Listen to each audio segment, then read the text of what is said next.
Hello everyone! Ako mula yung Agent Sela at isang TEA Townhouse Modified na unit ang ipapasilip ko sa inyo ngayong araw para mas lalo kayong ma-excite sa inyong TEA Townhouse.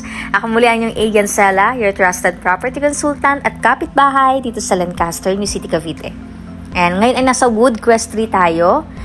Si client ay nagpa-fence and gate at ayan nga, tingnan nyo yung kanilang fence.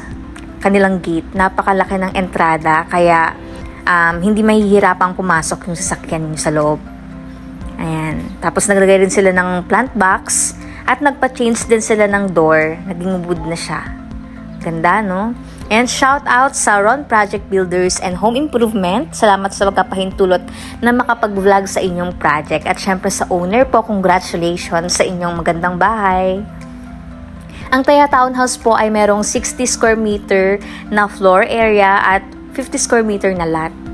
Kaya nagpa-change din sila ng window, naka-sliding na. Yung CR nila dito sa baba, wala silang pinabago. Ayan. At dahil perimeter po sila, meron silang extra 10 square meter sa likod. Kaya naman mas naging spacious ang kanilang kitchen. Ayan, ang ganda. Ayan po. Sa mga interested po pala kumuha ng TEA Townhouse, may mga nag-a-available po ngayon na ready for occupancy and pre-selling. Sa mga interested po, direct message nyo ako para masend ko sa inyo yung mga information and details. 15,000 to reserve naman siya at nasa 20,000 monthly. Ayan. At syempre sa mga gustong magpa-home improvement, pwede kayo magpa-quote sa Ron Project Builders and Home Improvement. Ayan, nagkaroon pa sila ng laundry area. Ayan. Tapos yung pasok ng hangin dyan, talaga mararamdaman mo din kasi meron siyang, ayan, may pagpasok ng hangin. Ayan, nagkaroon din sila ng counter bar. Dati po, yung kitchen nandito sa side na yan eh. Ayan, pinatibag nila. At ngayon naman, akit na tayo sa taas.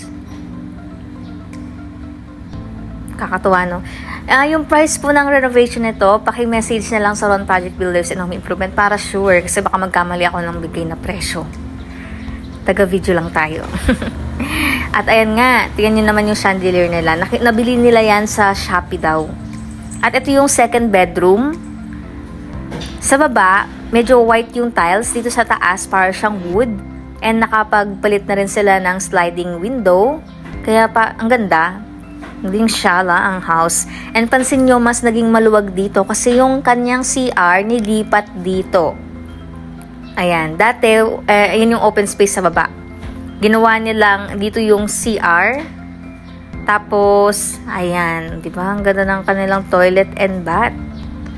May hot and cold na rin yung water nila. Ganda.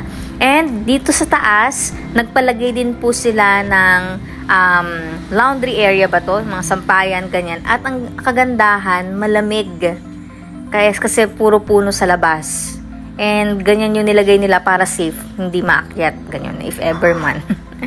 At ito na yung pinaka-master's bedroom. Dati po walang sliding door dito. Pinalagyan po nila. At ayan. Tapos ito, pinalagay din nila tong pataas dyan sa may balcony para for safety din. Ayan. Galing, no?